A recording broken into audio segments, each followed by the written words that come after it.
Hi there everyone and welcome to TechCravers. The Christmas holiday is upon us, and in today's video I thought that we would talk about some of the best handhelds of the year and why you should consider them or not. Or basically just about any handheld in this top 10 list is worth considering, but obviously some are gonna be better than others. Quick disclaimer, the sole criterion for qualifying to the list is that I must have had them in my hands during the year and actually used the console myself. However, I thought that I would start with some honorable mentions, which don't really have any criteria at all, but for various reasons didn't make it to the top list. Also, for the most part, I will just talk quickly about each handheld and not go through so thoroughly about performance until I reach the last few handhelds. If you want to watch more in-depth videos about each handheld, you can search among my other videos and you will find reviews and more. But without any further delay, let's jump into it.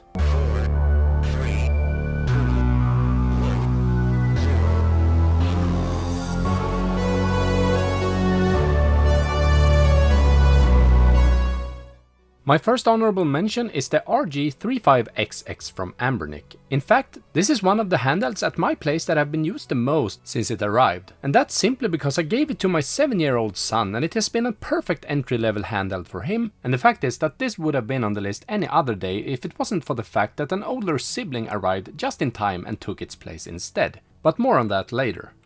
And the next handheld that falls outside the list is the most overhyped console of the entire year in my opinion. I've seen one big YouTuber after another collectively praising the Powkiddy RGB30 to the skies. Personally, I could barely get it to charge while doing my review, and I'm not even kidding right now, but I couldn't get it to charge at all for this video. I was very transparent and honest about these issues in my video review earlier this year, and many of you commented that you had the same issues. But there were of course also several of you who didn't share my opinion at all, but that's how I suppose it goes. Anyway, this is not a handheld that will be under my Christmas tree this year.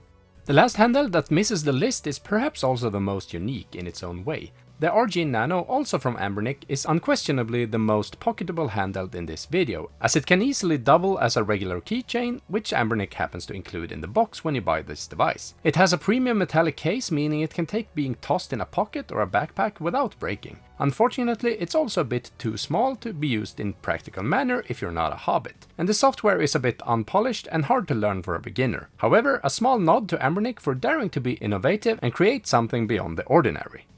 But now it's finally time to dive into the actual list, starting at number 10 and working our way suggestively downward. The first device that actually makes it onto the list is none other than the Pocket Flip from Retroid. This is one of the devices this year that dared to be innovative when it comes to design, adopting the classic clamshell design from that of Nintendo's 3DS. And the Pocket Flip can handle most games up to and including GameCube and PlayStation 2, although mostly at native resolution. The internals are the same as the Retroid Pocket 3 Plus, but the Pocket Flip earns its spots on the list thanks to its unique design. The next handheld on the list is a device that appeared just a few weeks ago. It's the TrimUI Smart Pro, an $80 handheld with PSP-inspired look. This handheld surprised me when it showed up, as it's not a brand that I'm particularly familiar with. However, the TrimUI Smart Pro impressed me in terms of performance per dollar. Additionally, it's very comfortable to hold during longer gaming sessions and boasts a bright and colorful screen that does justice to retro games. Plus, it has RGB lighting under the analog sticks. Just that alone. The only thing holding back the TrimUI Smart Pro from climbing higher on the list is its somewhat unpolished software. In its defense, the unit I received still had a developer software on it, so if TrimUI refines the software and releases an update, it will certainly be something to reckon with in the coming year. The RG405M from Anbernic is actually the first and so far only handheld I've laid my hands on that feature an all-metal case, if I don't count the RG Nano. And by the way, the M in the name stands for metal, if you haven't figured that out yet. The metal casing truly gives the RG405M a unique premium feel. Additionally, you can emulate games up to and including GameCube and some PlayStation 2 games on it. Not the entire catalog of games will work at full speed, but if you're one of those who enjoy tinkering with the settings and at the same time you want a genuinely solid product, the RG405M from Anbernic is definitely worth checking out. I've talked about handheld with some unique features in this video, but the question is whether the Pimax portal from Pimax takes the prize. Apart from the fact that this handheld has a 4K QLED screen and being VR ready for use with Pimax VR accessories, it also boasts detachable Joy-Con controllers a la Switch. Additionally, it features the very last CPU on the market, the Snapdragon 8 Gen 2, but unfortunately all these features and innovations have made the Pimax portal a rather expensive affair that has hasn't gained the traction it deserves. Nevertheless, it secured a solid 7th place in my list, and it's definitely worth checking out. RG405V, also from Anbernic, is essentially the same handheld as the RG405M, but in a vertical form. It features a rather big fan on the back for active cooling, which theoretically may result in slightly better performance. This is the handheld you should get if you want a vertical device this year that's capable of emulating games up to and including some GameCube and PlayStation 2 games. However, keep in mind that some tinkering may be required before games run smoothly and acceptably. Okay, downhill from here. Up until a week ago, the 5th place was something I had planned to dedicate to the RG35XX, but then the bigger brother showed up and did everything a little better than its predecessor. The RG35XX Plus has not only a better CPU, but also Bluetooth and Wi-Fi connectivity. Additionally, Anbernic has improved the ergonomics with a better D-pad and better shoulder buttons. Moreover, there's also now a mini HDMI, so you can connect it to a TV and play your favorite games with a Bluetooth controller. In fact, I received this device so recently I haven't even finished my review yet, but I have strong reasons to believe that this device will be frequently used during the next year.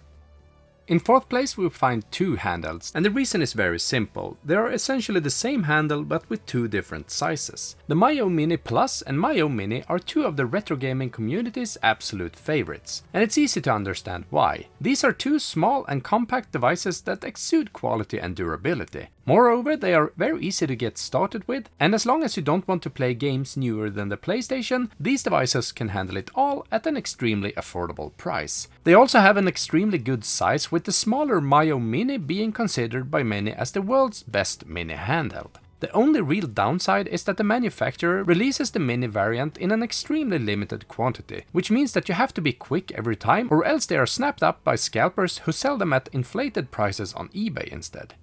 And now we have finally reached the top 3 of what I consider to be the best handhelds of this year. In 3rd place we have the Ayaneo Pocket Air, and this is a limited edition handheld released by Ayaneo through an Indiegogo campaign earlier this fall. It truly exudes a retro feel with its design, and the slightly yellowed white color gives the impression that the Pocket Air has been lying in the attic for several years. This is a very capable handheld, but unfortunately it's also a bit too expensive to truly justify the price compared to its performance. It can handle most GameCube and PlayStation 2 games, and perhaps even some upscaled ones, but achieving really good performance requires some tinkering. And the problem with this handheld is that it doesn't offer much better emulation performance than that of the AYN Odin Pro released 1.5 years ago. However, it works very well with native Android games. Still, it has to settle for an honorable 3rd place this year. And the reason why Pocket Air is considered expensive is because this handheld came out and crushed the Pocket Air in terms of performance per dollar. And I can't even put in words how difficult it was to decide between the 2nd and 1st place this year. AYN Odin 2 is probably what many would call the endgame for handhelds focusing on emulation.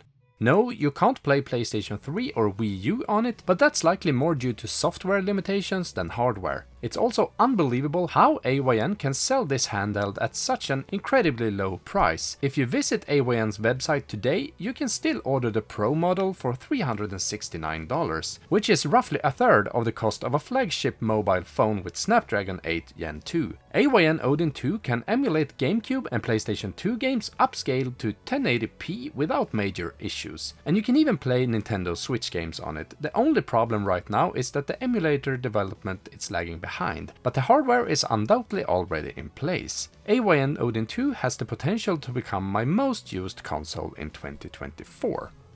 And fans of my channel and handheld enthusiasts in general have probably already figured it out. But my absolute favorite handheld for 2023 is the Steam Deck OLED. And in fact, after over 50 Steam Deck videos where I've tested software, hardware, mods, accessories and more, I had started to get a bit tired of my Steam Deck. The truth is, when making all these YouTube videos, you sometimes forgot what's most important: to actually sit down and appreciate the time we live in. And when Valve announced a new upgraded Steam Deck with better battery and most importantly an OLED screen, I immediately clicked the purchase button and got one. And honestly, it's like I fell in love with my Steam Deck all over again. The Steam Deck OLED is truly the ultimate handheld, and at still a very favorable and guaranteed unbeatable price. I also have an ROG Ally, which is definitely better in raw performance measurements, but I hardly touch it since the Steam Deck OLED arrived. Playing my favorite Wii U games on an OLED screen is probably the best thing that have happened to me in terms of emulation ever. And of course, I also want to see a Steam Deck 2 in the future, but until that happens, which I presume will be quite a few years from now, the Steam Deck OLED will be my ultimate handheld and rightfully takes the top spot in my list for the best handhelds of 2023.